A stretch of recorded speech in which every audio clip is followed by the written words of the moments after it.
जब भी नाथूराम गोडसे का नाम आता है तो राष्ट्रपिता महात्मा गांधी की हत्या याद आ जाती है। 30 जनवरी 1948 को नाथूराम गोडसे ने राष्ट्रपिता महात्मा गांधी की हत्या की, जिसके जुर्म में नाथूराम को 15 नवंबर 1949 को फांसी दी गई थी। नाथूराम हिंदू राष्ट्रवाद का कट्टर समर्थक था। उसने बहुत ही करीब से गांधी जी की छाती में 3 गोलियां मारी थी, जिससे गांधी जी का निधन हो गया। आइए जानते हैं कि नाथूराम कौन था और उसने गांधी जी की हत्या क्यों की। नाथूराम का जन्म एक ब्राह्मण परिवार में हुआ था। उसने हाई स्कूल की पढ़ाई बीच में छोड़ दी और स्वतंत्रता संग्राम में शामिल हो गया। ऐसा दावा किया जाता है कि गोडसे अपने भाइयों के साथ राष्ट्रीय स्वयंसेवक संघ RSS से भी जुड़ा था। बाद में उसने हिंदू राष्ट्रीय दल के नाम से अपना संगठन बनाया, जिसका मकसद स्वतंत्रता के लिए लड़ना था। गोडसे ने अपना खुद का समाचार पत्र भी निकाला था, जिसका नाम हिंदू राष्ट्र रखा। उसकी लेखन में काफ़ी रुचि थी। उसके विचार और आर्टिकल कई समाचार पत्रों में भी छपते थे। शुरू में वह महात्मा गांधी का पक्का अनुयायी था। गांधी जी ने जब सविनय अवज्ञा आंदोलन छेड़ा तो उसने न सिर्फ आंदोलन का समर्थन किया बल्कि बढ़ चढ़कर उसमें हिस्सा भी लिया। बाद में वह गांधी जी के खिलाफ हो गया। उसके दिमाग में यह बात बैठ गई कि गांधी जी ने अपनी आमरण अनशन नीति से हिंदुओं के हितों का बार बार गला घोटा है।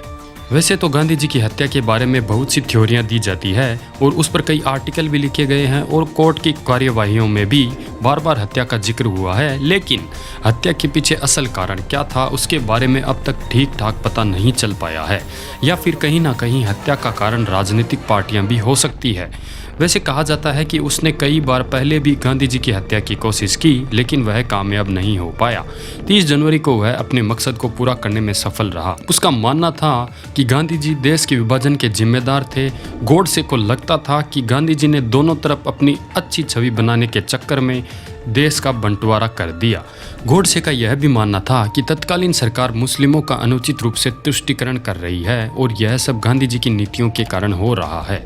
गोडसे उस वक्त बहुत टेंशन में आ गया जब उसको पता चला कि कश्मीर समस्या के बावजूद जिन्ना ने गांधी जी को पाकिस्तान दौरे की सहमति दी है।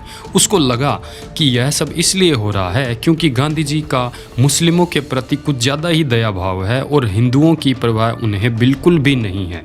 गोडसे ने खुद गांधी जी के बारे में कहा था, वह एक साधु हो सकते हैं लेकिन एक राजनीतिज्ञ नहीं। एक तर्क यह भी दिया जाता है कि कांग्रेस के सदस्यों ने पाकिस्तान को वादे के बावजूद 55 करोड़ रुपए नहीं देने का फैसला किया था। गांधी जी चाहते थे कि कांग्रेस वह फैसला पलट दे और उनका किया हुआ वादा पूरा करे।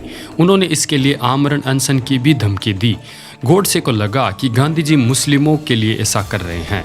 महात्मा गांधी की हत्या के बाद गोडसे को गिरफ्तार किया गया और उस पर मुकदमा चला। पंजाब हाईकोर्ट में 8 नवंबर 1949 को उसका ट्रायल हुआ और 15 नवंबर 1949 को उसे अंबाला जेल में फांसी की सजा दी गई।